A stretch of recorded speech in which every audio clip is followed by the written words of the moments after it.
More than 1.2 million Hoosiers have been fully vaccinated against COVID. That's about a fifth of our population, but some surveys show 1 in 3, maybe 1 in 4 people do not plan to get vaccinated.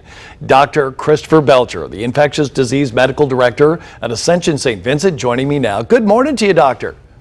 Good morning. How are you? I'm doing well. Here's question number 1. If you have the vaccine and someone else does not, say you're at home, maybe a confined area, what should you do regarding distance, masking, et cetera, et cetera?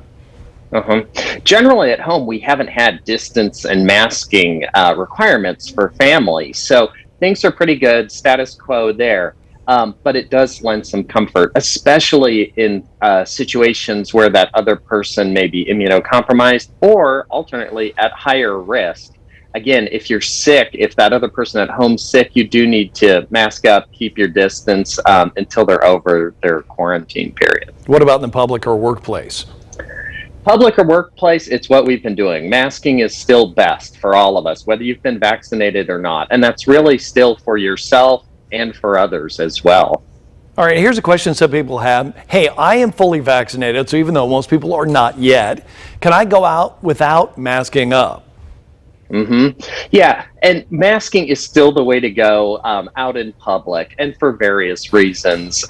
One of them is we've proven that symptomatic disease, you may not get sick and feel sick if you catch COVID and you've had the vaccine, but you may still be able to catch COVID, and we haven't proven that you can't transmit it to other people. So it's really both for yourself. You don't want to catch it, or you don't want to catch one of the variants that's popping up, and you don't want to transmit it onto other people. So good citizenship, still wear your mask as you've been doing. All right, a lot of people mention the 6-foot guideline indoors. Does that mean you also don't have to wear a mask depending on the distance?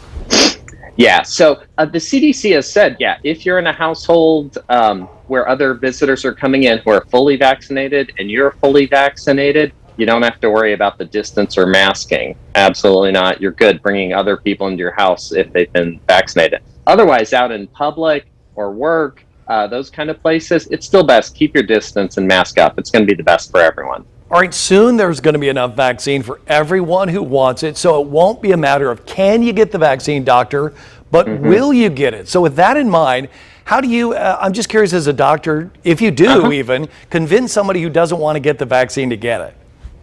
Yeah, my big thing is why. Why don't you want to get it? And then we can really talk about that topic. So for some people, it's safety, and we can point out, you know, the numbers of people who've had it at this point. Even very rare side effects would have shown up. There's misconceptions. If you remember the first couple of days, we kept hearing about allergic reactions, and those have really slowed down.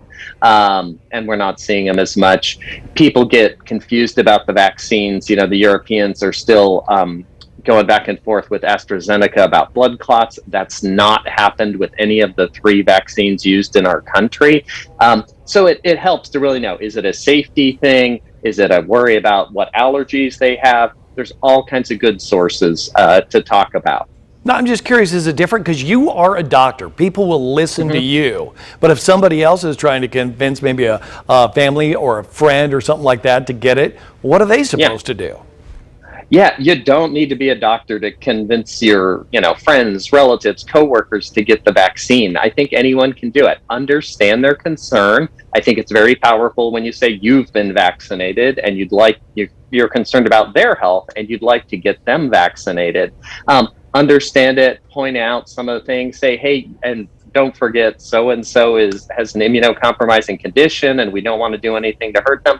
Understand what they are. Use your experience, use your friendship. You don't have to convince them right out the gate. Just provide them with solid information or send them to on the web to sites like CDC that do have reputable information. And from there, it's up to each and every person to make their own Absolutely. decision. Dr. Christopher Belcher, thank you for being here. We do appreciate it. Good job. Thanks for having me. Sure. Jess. All right, Scott, great information. Thank you.